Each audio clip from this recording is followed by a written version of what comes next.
গরমের দিনে হালকা ও স্বাস্থ্যকর খাবারের কথা উঠলেই লাউয়ের কথা মনে পড়ে।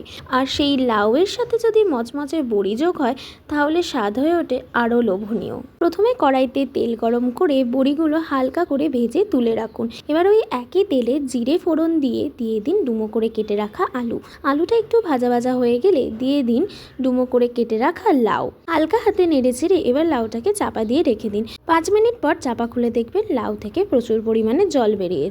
এবারে লাউয়ের মধ্যে যোগ করুন ভেজে রাখা বড়ি আর কাঁচা লঙ্কা কুচি আর কড়াইশুঁটি। তারপরে দিন টমেটো পিউরি দিয়ে ভালো করে সবকিছু একসাথে মিক্স করে নিন। এরপর লাউয়ের মধ্যে যোগ করুন গুঁড়ো মশলা, যেমন হলুদ গুঁড়ো, ধনে গুঁড়ো, জিরে গুঁড়ো, লঙ্কা গুঁড়ো দিয়ে ভালো করে সবকিছু একসাথে কষিয়ে নিন। এবারে স্বাদমতো নুন ও চিনি যোগ করে ভালো করে মিক্স করে নিন। তারপর সামান্য একটুখানি জল অ্যাড করুন যাতে লাউগুলো সেদ্ধ হয়ে যায়। ব্যাস, তারপর গ্যাসটা আস্তে করে 5 মিনিট রান্না করলেই রেডি হয়ে যাবে লাউ বড়ির তরকারি।